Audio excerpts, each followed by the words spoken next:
Bismillahirrahmanirrahim. Assalamualaikum warahmatullahi wabarakatuh. Alhamdulillah, bismillah, alhamdulillah, alladzi qadarana bil jamaah.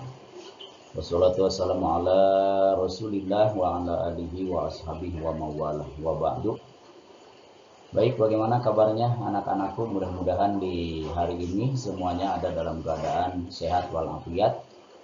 Bersyukur kehadirat Allah, Allah masih memberikan kesempatan kepada kita untuk kembali bisa bertemu dengan Bapak guru mata pelajaran pendidikan agama Islam, yang insya Allah pada pertemuan kali ini kita akan berbicara mengenai Al-Quran ya. Al-Quran yang di dalamnya adalah membangun bangsa melalui perilaku taat, kompetisi dalam kebaikan, dan etos kerja.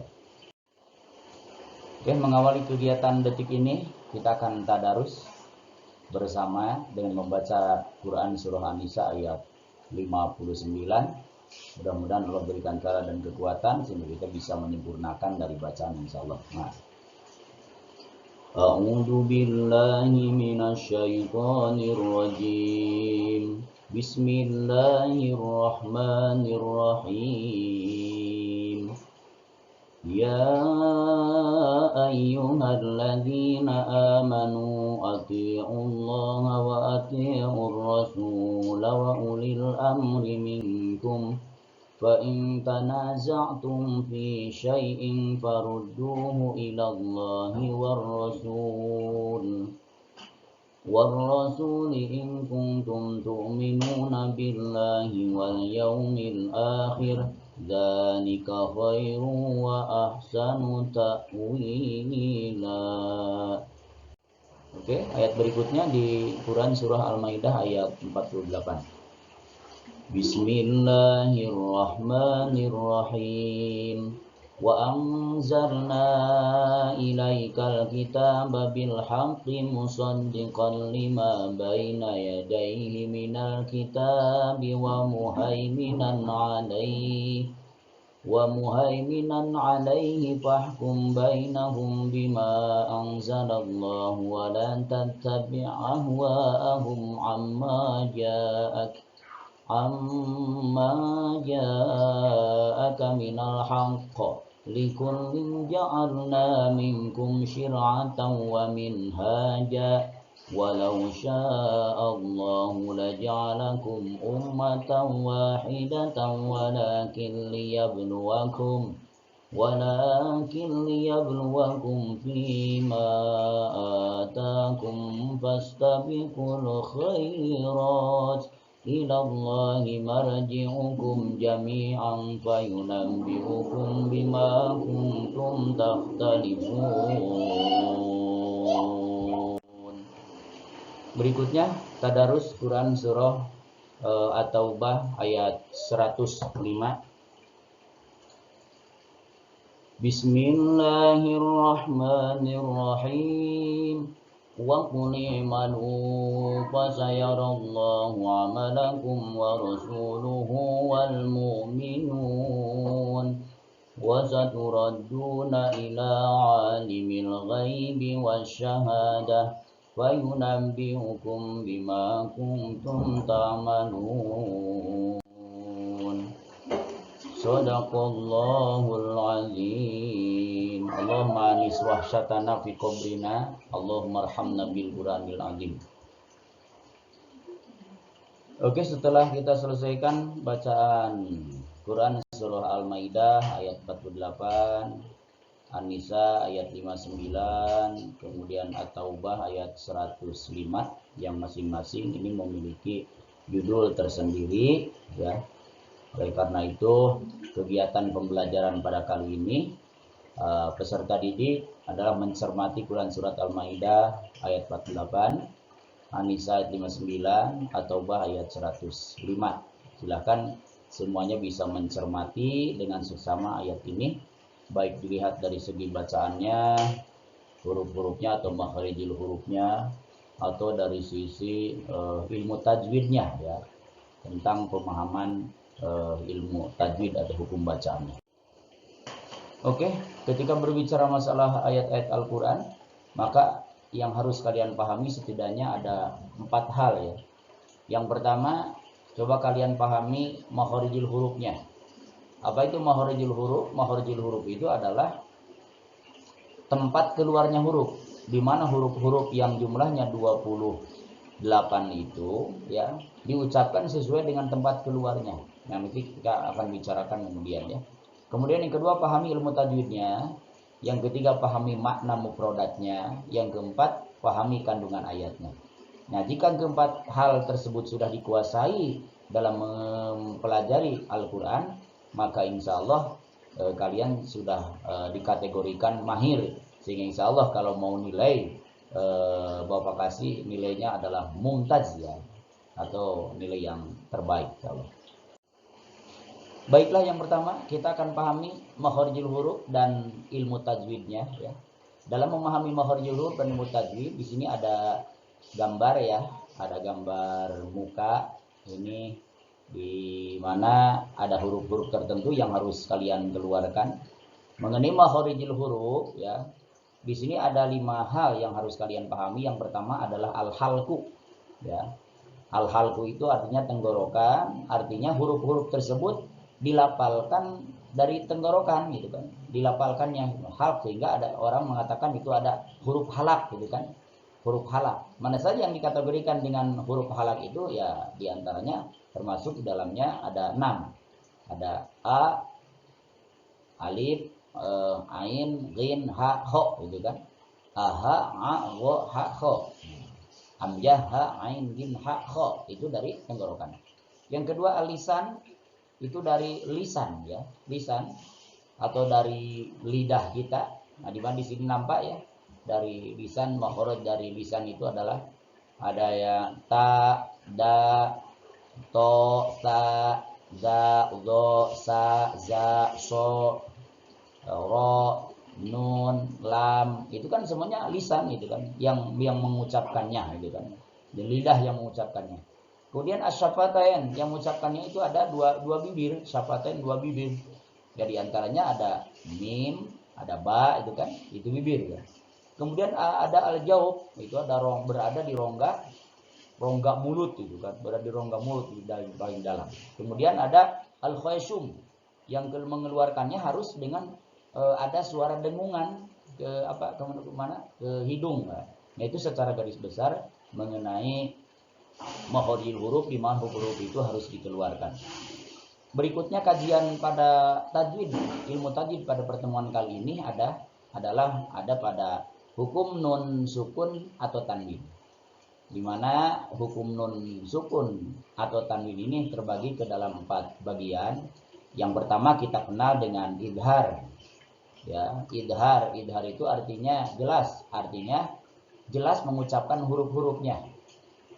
Mana yang diucapkan oleh huruf-huruf idhar tersebut? Di antaranya ini, hamzah, ha, ho, ain, ghin, ha, gitu kan. Nah, contohnya di sini, man mana, atau min ghillin, atau man huwa, atau min alaqin, atau min hadidin, man khaffat.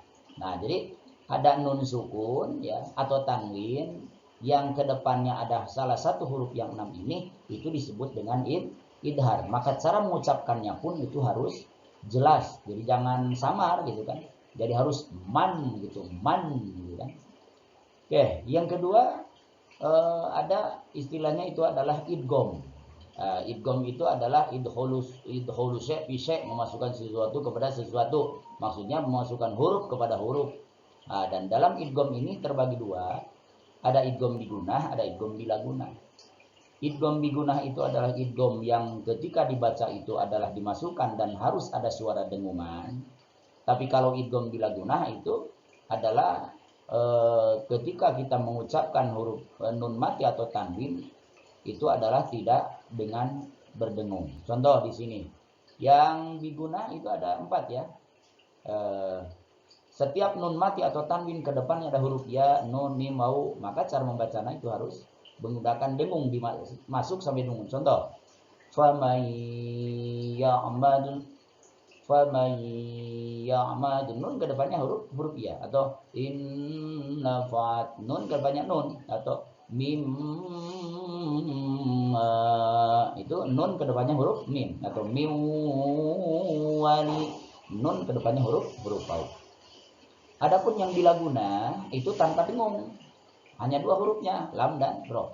Contoh, min ladunka khairul laka. Jadi kalimat nunnya ke depannya huruf lam, min jangan gitu, tapi langsung aja min ladunka khairul laka. Nah, itu ya. Oke, berikutnya ada yang namanya ikhfa. Ikhfa itu adalah samar artinya ya. Ikhfa. Nah, bacaan ikhfa ada tiga. Ada yang namanya akrob, ada yang namanya abad, ada yang namanya tawasud. Ada akrob, ya, ada ihfa kubro. Kalau istilah lain ada ihfa kubro atau akrob itu kan. Ihfa kubro atau akrob itu. Kapan dibacanya? Kalau nun mati atau tanwin ke depannya huruf ta, to, dan dal. Ta, to, dan dal. Kalau ihfa sugro, ihfa abad, ke depannya huruf qaf dan kaf.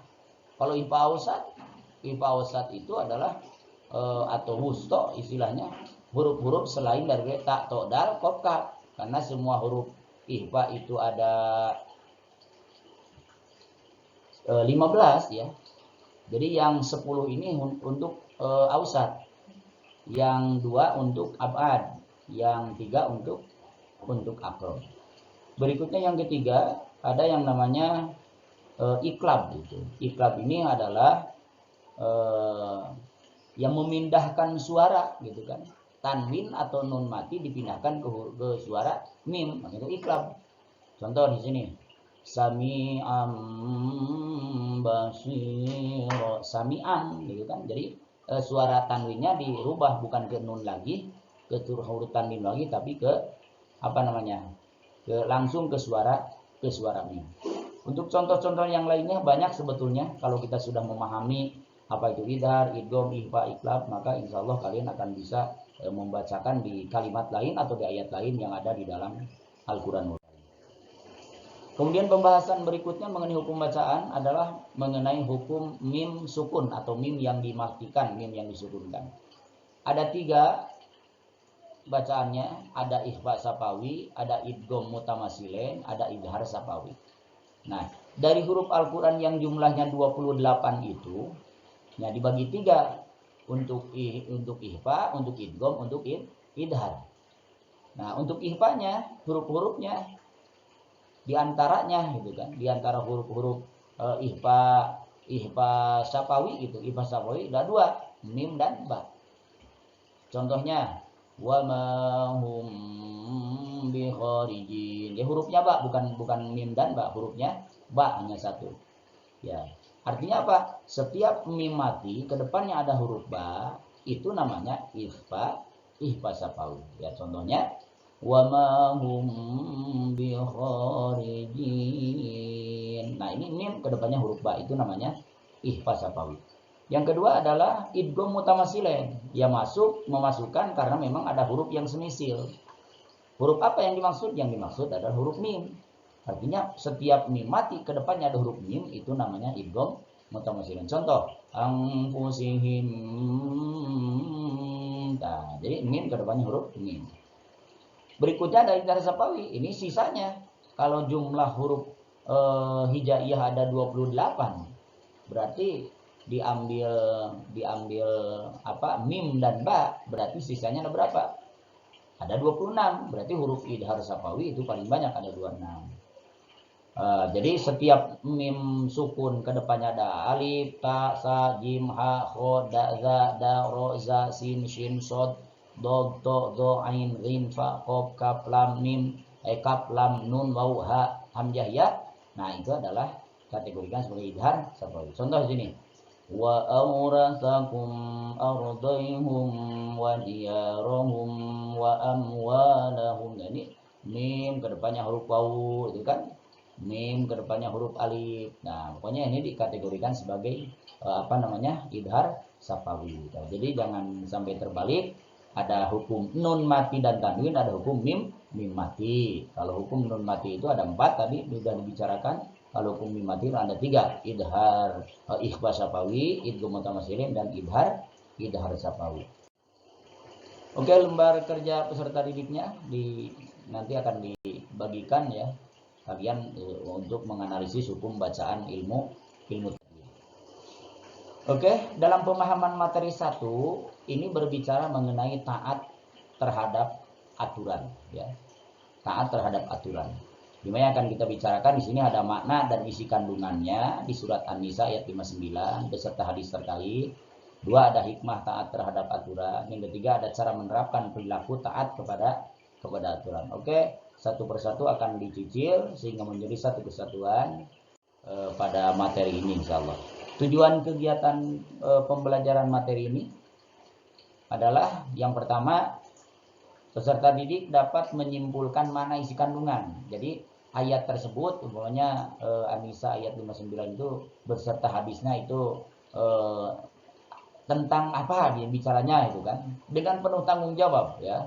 Kemudian yang kedua menyimpulkan hikmah taat aturan dengan penuh rasa tanggung jawab. Yang ketiga menerapkan perilaku taat kepada aturan dalam kehidupan sehari-hari dengan penuh rasa tanggung jawab. Berikutnya, mengapa Allah Subhanahu wa taala memerintahkan kita untuk taat kepada aturan? Nah, sebagai jawabannya ini, karena dengan kita taat kepada Allah, Rasulullah, ulil amri, nah kita semua akan mendapatkan kebahagiaan. Baik kebahagiaan dunia ataupun kebahagiaan akhirat, kebahagiaan yang abadi akan kita rasakan kalau kita betul-betul taat terhadap aturan. Ya, aturannya itu kan ada aturan Allah dan Rasulnya, ada aturan pemerintah, itu kan semuanya wajib ditaati oleh kita selaku kaum muslimin. Dasar yang mendasari tentang taat aturan itu ada di dalam Quran surah An-Nisa ayat 59. Oke. Bismillahirrahmanirrahim. Ya ayyuhalladzina amanu atii'ullaha wa atii'ur rasul wa ulil amri minkum.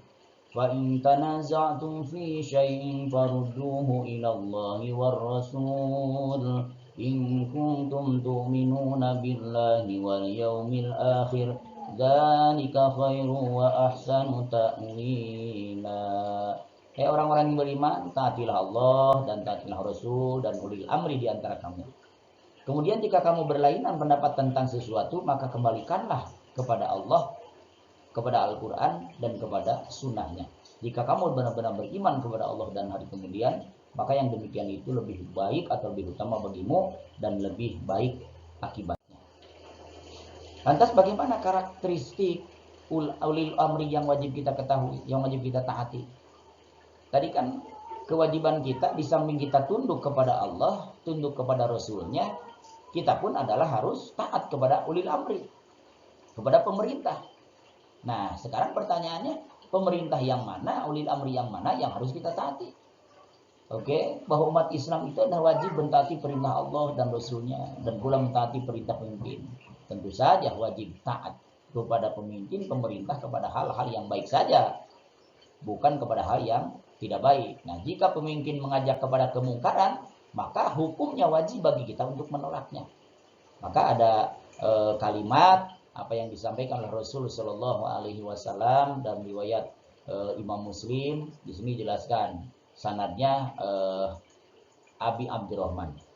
An Abi Abdurrahman an Ali anna Rasulullah Sallallahu Alaihi Wasallam la ta'ata fi maksiatillahi innama ta'atu fil ma'ruf. Atau ada hadis lain, la ta'ata lil makhluk fi maksiatil khaliq. Tidak ada taat makhluk kepada makhluk yang lainnya kecuali dalam melakukan kemaksiatan kepada Allah. Maka dari Abi Abdurrahman dari Ali RA berkata, Rasulullah SAW bersabda, tidak boleh taat terhadap perintah bermaksiat kepada Allah. Sesungguhnya ketaatan itu hanya dalam hal yang ma'ruf. Jadi walaupun ini seorang pemimpin atau ibu atau bapak siapa aja di rumah yang dikategorikan oleh kita sebagai orang yang dituakan, mereka jangan mentang-mentang mereka punya harus diikuti, semuanya diikuti oleh kita, ya enggak.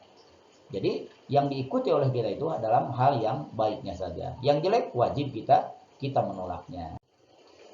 Oke, coba kalian bisa mencermati gambar ini mungkin ya.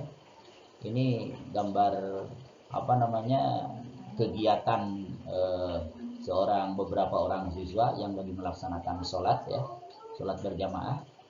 Mari kita introspeksi diri terlebih dahulu. Sesering apakah Anda mengerjakan perintah sholat 5 waktu? Pernah apakah sering meninggalkan ataupun tak pernah meninggalkan? Ya, ini untuk introspeksi. Mari kembalikan ke diri masing-masing. Ya. Kemudian yang kedua, apakah Anda tahu ini adalah kewajiban yang sangat pokok dalam ajaran Islam? Bahwa sholat ini merupakan bagian ajaran pokok, tahu atau enggak? Bagaimana dampak jika sudah terbiasa melaksanakan sholat? Sebaliknya bagaimana dampak jika terbiasa meninggalkan sholat? Nah, semuanya ini sebagai bahan bahan renungan untuk kita semuanya, sehingga kita bisa merasakan dan kita bisa menilai. Tak perlu menilai orang lain, ya diri sendiri kita dapat menilainya. Oke, ada hikmah di balik itu, ya. Hikmah itu adalah sesuatu yang baik yang akan dirasa oleh manusia setelah manusia melakukan sesuatu itu. Nah, di sini hikmahnya hikmah taat kepada aturan. Apa hikmah yang tersembunyi ketika kita mentaati aturan? Baik aturan Allah, aturan Rasul, aturan pemimpin, aturan manusia, aturan yang lainnya, perusahaan umpamanya. Apa yang akan dapat? Yang pertama, sudah pasti mendapat kemudahan di dalam segala urusan. Yang kedua, hati dan pikiran kita insya Allah akan menjadi tenang. Kemudian yang ketiga, tidak akan banyak waktu yang terbuang. Kemudian yang keempat, mendapat kebahagiaan dunia akhirat. Dan ini adalah puncaknya ya. Puncak kita mengikuti aturan Allah dan Rasulnya, ini kita akan merasakan bagaimana di hidup yang sebenarnya. Karena hidup dunia ini hanya sementara. Setelah kita wafat, nanti hidup yang sebenarnya. Nah, di negeri akhirat kita akan mendapatkan kebahagiaan dengan sempurna kalau kita patuh terhadap aturan. Oke. Lantas bagaimana cara menerapkan taat kepada aturan dalam kehidupan sehari-hari? Seperti apa dan bagaimana cara melakukannya? Ya, saya melakukan taat kepada aturan. Oke, yang pertama, selalu mentaati perintah Allah dan Rasulullah serta meninggalkan larangannya, baik dalam keadaan lapang maupun dalam keadaan sempit. Ya, baik kita lagi senang ataupun kita lagi susah, kita selalu mentaati perintah Allah. Jadi tidak ada kata nanti. Hamba yang beriman itu cukup mengatakan samina atona. Ya Rob, aku dengar dan aku pun akan mengikuti, akan melaksanakan apa yang aku dengar. Yang kedua, merasakan menyesal dan bertaubat jika melakukan apa yang dilarang oleh Allah SWT dan Rasulnya. Jelas, ini perbuatan dosa yang dilakukan oleh kita karena akan datang penyesalan kepada kita. Jadi kita itu akan merasakan menyesal gitu kan. Merasakan dalam diri kita menyesal ketika kita meninggalkan perintah Allah. Ketiga, mentaati dan melaksanakan aturan-aturan yang telah disepakati baik di rumah, di sekolah maupun di lingkungan masyarakat. Ya, ini sebagai bukti bahwa kita ini adalah taat kepada aturan. Jadi praktek dalam kehidupan sehari-hari taat kepada aturan itu seperti itu. Kemudian mentaati pemimpin di lingkungan kita selagi perintahnya tidak melenceng dari kaidah agama, ini udah tadi dijelas ya. Kemudian menolak dengan cara ma'ruf apabila pemimpin mengajak kepada kemaksiatan. Ini jangan nggak usah dengan kalau istilah sunnah sentak sengor lah gitu kan. Jadi harus lembut gitu kan dalam menolaknya pun. Oke, itu materi yang pertama yang kita kaji ya, yang kita kaji. Berikutnya kita beralih kepada materi yang kedua, yaitu tentang kompetisi dalam kebaikan.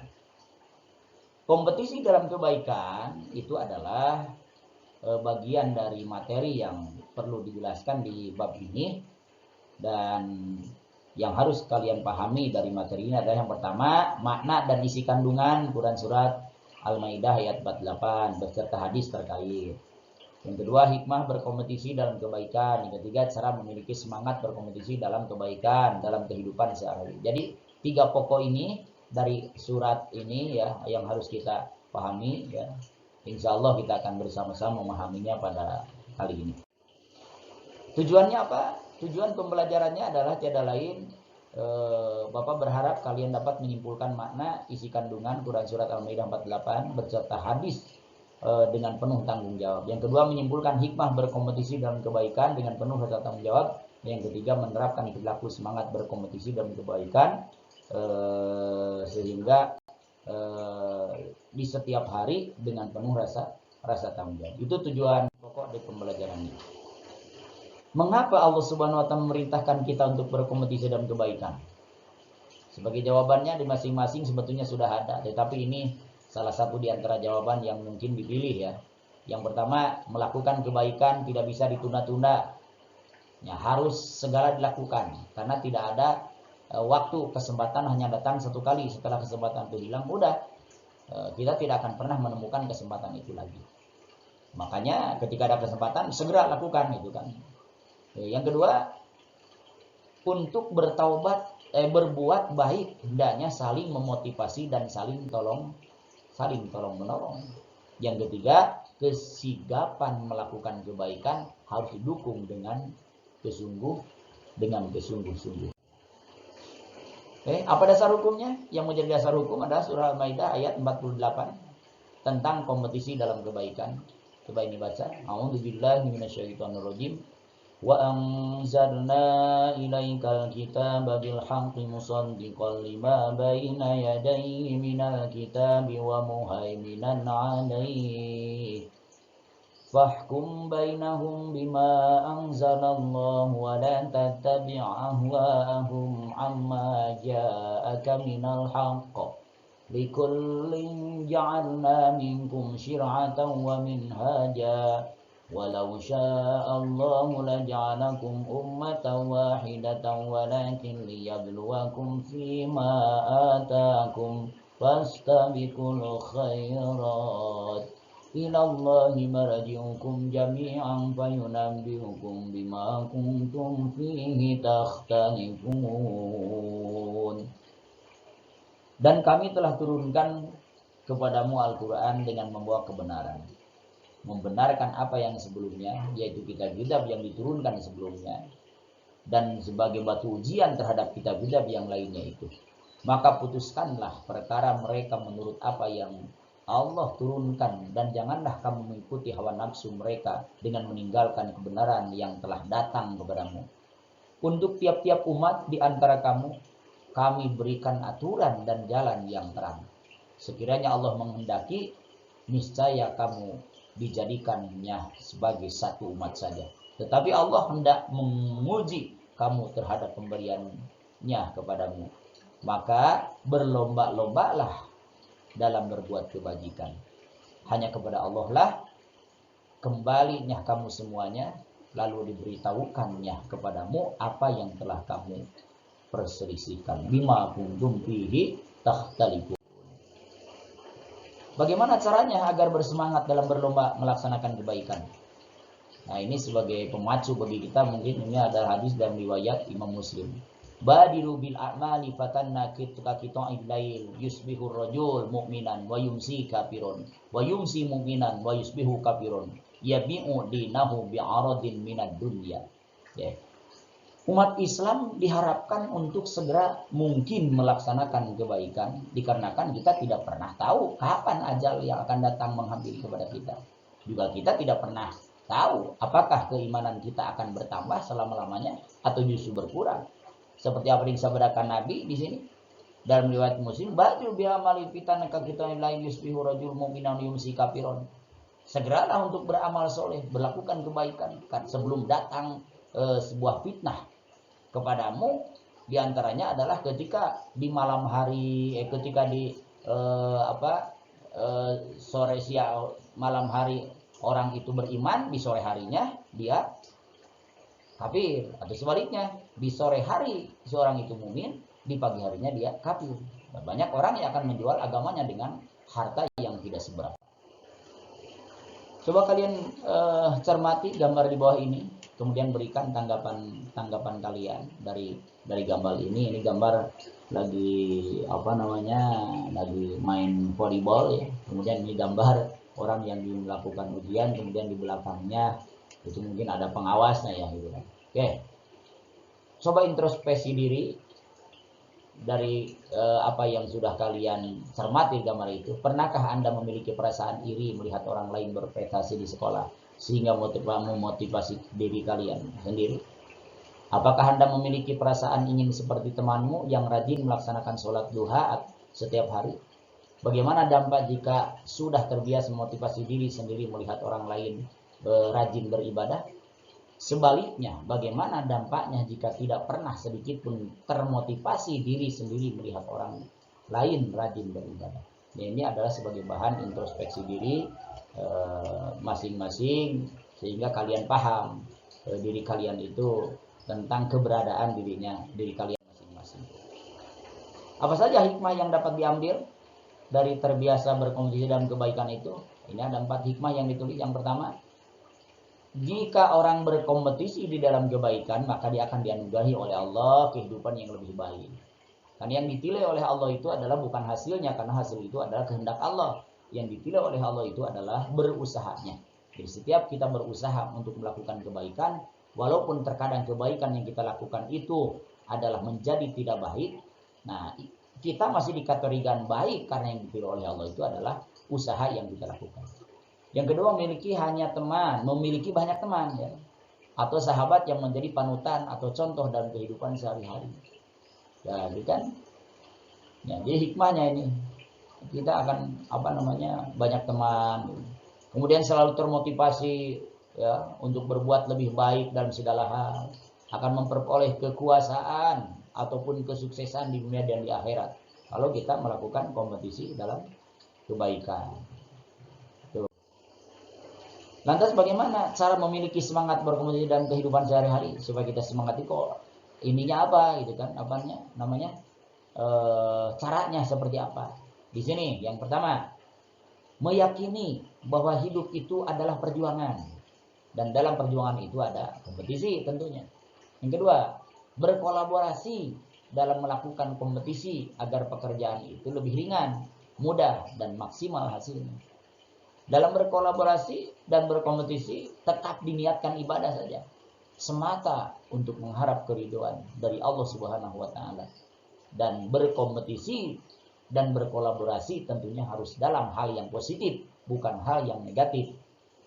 Dan ketika mendapatkan keberhasilan dan kesuksesan, hendaknya tidak tinggi hati, tetap bertawakal kepada Allah Subhanahu wa taala. Jadi sifat orang yang beriman itu ketika dia mendapatkan apa yang dia inginkan, dia ini adalah bersyukur. Ketika tidak mendapatkannya, dia ini adalah sabar. Lanjut untuk materi yang ketiga, ini materi terakhir dari bab ini ya, tentang etos kerja, artinya kesemangatan bekerja. Dalam etos kerja ini ada 3 pembahasan. Yang pertama, makna dan isi kandungan Quran Surat At-Taubah 105 beserta hadis terkait. Yang kedua, hikmah adanya etos kerja. Yang ketiga, cara memiliki semangat etos kerja dalam kehidupan sehari-hari. Tujuan pembelajarannya tidak lain berharap bahwa peserta didik mampu menyimpulkan makna isi kandungan. Isi kandungan At-Taubah ayat 105 itu apa? Ya, jadi mampu menjawabnya. Mampu menyimpulkan hikmah etos kerja dengan penuh rasa tanggung jawab. Kemudian menerapkan perilaku etos kerja dalam kehidupan sehari-hari. Mengapa Allah Subhanahu wa taala memerintahkan kita untuk memiliki etos kerja? Jawabannya adalah karena seluruh manusia akan kembali kepada Allah dengan membawa amal ibadahnya selama hidup di dunia. Jadi ibadah ini hanya ada di dunia. Nah, kalau tanpa ada etos kerja, kesemangatan di dalam bekerja, di dalam beramal, maka kita sudah terputus dengan amal ketika dunia ini tiada, ketika dunia ini dihancurkan oleh Allah, ketika terjadinya kiamat atau ketika kita wafat. Jadi seluruh manusia akan kembali kepada Allah dengan membawa amal ibadahnya selama hidup di dunia. Yang kedua, Allah lah yang akan membalas semua yang telah kita kerjakan selama hidup di dunia. Jadi kita tidak usah mengharapkan balasan dari manusia, karena kalau mengharapkan balasan dari manusia itu kadang banyak sakit hatinya. Cita-cita kita ingin dikasih sekian, ternyata hanya segini dikasihnya gitu kan. Jadi berharaplah hanya kepada Allah. Yang ketiga, semua hasil dari etos kerja yang kita miliki kelak akan diperlihatkan oleh Allah hasilnya di akhirat. Jadi kegigihan kita di dalam melaksanakan kegiatan bekerja itu betul-betul akan jadi saksi di hadapan Allah dan akan Allah berikan kepada kita saat kita wafat. Dasar hukumnya apa? Dasar hukum yang menjembatani adanya etos kerja, ini ada terdapat dalam surah At-Taubah ayat 105. A'udzu billahi minasyaitonir rajim. Wa qul i'malu fasayarallahu 'amalakum wa rasuluhu wal mu'minun. Wa saturadduna ila 'alimil ghaibi wasyahadati fayunabbi'ukum bima kuntum ta'malun. Artinya, dan katakanlah, bekerjalah kamu, maka Allah dan Rasul-Nya serta orang-orang mukmin akan melihat pekerjaanmu itu. Dan kamu akan dikembalikan kepada Allah yang mengetahui akan hal yang gaib dan yang nyata, lalu diberitakannya kepada kamu apa yang telah kamu kerjakan. Jadi sekecil apapun yang kita lakukan di dunia ini, ternyata kita akan dapat melihatnya. Kalau mengkaji dari surat yang lain ya, yang sering kita baca itu kan, fama ya'mal misqala dzarratin khairan yarah wa may ya'mal misqala dzarratin syarran yarah. Sekecil apapun yang kita lakukan, baik dan buruk, ya roh akan kita dapat melihatnya. Ya, baik buruk ataupun jelek, baik di dunia ataupun di akhirat. Baik dan buruk yang kita lakukan, kita akan menyaksikannya kelak. Lantas bagaimana caranya agar selalu memiliki etos kerja? Saya ingin memiliki sifat etos kerja. Nah, ini harus memotivasi diri ya. Nah, umat Islam itu diharapkan untuk selalu memiliki etos kerja dalam berbagai hal apapun, tanpa menggantungkan diri kepada pemberian orang lain. Jadi jangan sampai toma, jangan mengharap-harap kebaikan dari orang lain. Terus apa saja hikmah yang dapat kita ambil dari sikap etos kerja itu? Ya, yang pertama, mampu memenuhi kebutuhan hidup ya. Jelas orang yang bekerjanya gigih, bekerjanya kuat, dia semangat dalam bekerjanya, dia akan mampu memenuhi kebutuhan hidup. Yang kedua, mampu meraih cita-cita yang diharapkan. Yang ketiga, mampu memaksimalkan potensi dalam diri. Kemudian yang keempat, terhindar dari perilaku menghinakan diri sendiri. Ya, kita tidak terhina itu kan kalau kita melakukan etos kerja. Kemudian mendapatkan pahala, sebab itu adalah merupakan bagian dari perintah Allah Subhanahu wa taala.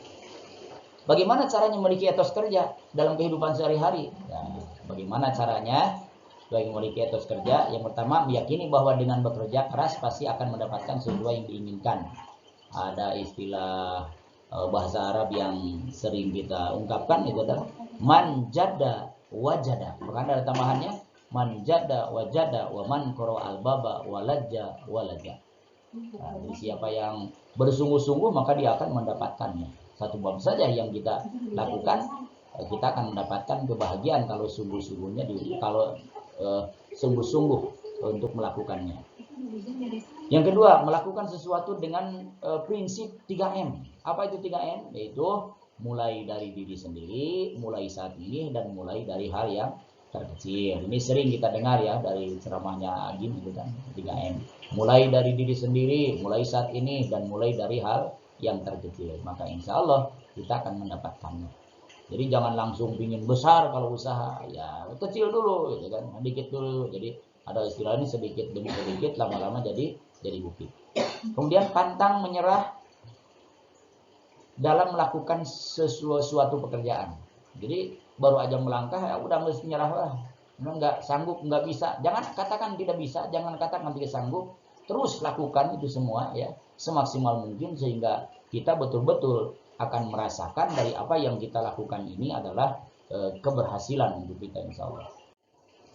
Itu mungkin yang bisa Bapak sampaikan pada pertemuan kali ini. Ya, mudah-mudahan ada makna dan manfaat, dan kalian tetap semangat, terus belajar setiap saat tanpa ada rasa bosan. Insya Allah lain waktu dan kesempatan kita bertemu kembali. Wallahu a'lam bishawab. Alhamdulillahirabbil alamin. Wassalamualaikum warahmatullahi wabarakatuh.